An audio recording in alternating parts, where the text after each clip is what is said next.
کریم صلی اللہ علیہ وآلہ وسلم نے فرمایا، 3 خصلتیں ایسی ہیں کہ جس میں یہ پیدا ہو جائیں اس نے ایمان کی مٹھاس کو پا لیا۔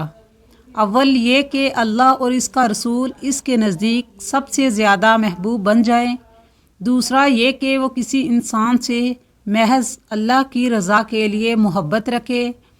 تیسرا یہ کہ وہ کفر میں واپس لوٹنے کو ایسا برا جانے جیسا کہ آگ میں ڈالے جانے کو برا جانتا ہے۔ انس رضی اللہ تعالیٰ عنہ سے روایت ہے، انہوں نے کہا، رسول اللہ صلی اللہ علیہ وآلہ وسلم نے فرمایا، 3 باتیں جس میں بھی ہوں گی وہ ایمان کا ذائقہ پا لے گا۔ اول یہ کہ جو کسی انسان سے محبت کرتا ہے اور اللہ کے سوا کسی اور کی خاطر اس سے محبت نہیں کرتا۔ دوسرا جس کے لیے اللہ اور اس کے رسول باقی ہر کسی سے زیادہ پیارے ہیں۔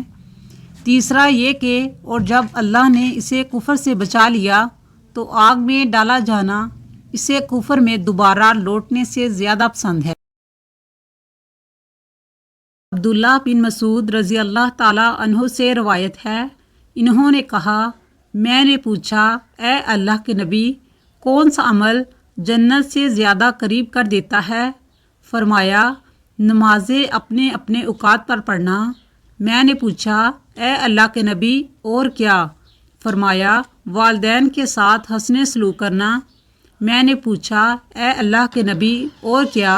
فرمایا، اللہ کی راہ میں جہاد۔ ابو ذر رضی اللہ تعالیٰ عنہ سے روایت ہے کہ انہوں نے رسول اللہ صلی اللہ علیہ وآلہ وسلم سے سنا، جس شخص نے دانستہ اپنے والد کی بجائے کسی اور کا بیٹا ہونے کا دعویٰ کیا تو اس نے کفر کیا، اور جس نے ایسی چیز کا دعویٰ کیا جو اس کی نہیں ہے وہ ہم میں سے نہیں، وہ اپنا ٹھکانہ جہنم میں بنا لے۔ اور جس شخص نے کسی کو کافر کہہ کے پکارا یا اللہ کا دشمن کہا حالانکہ وہ ایسا نہیں ہے تو یہ الزام اس کہنے والے کی طرف لوٹ جائے گا۔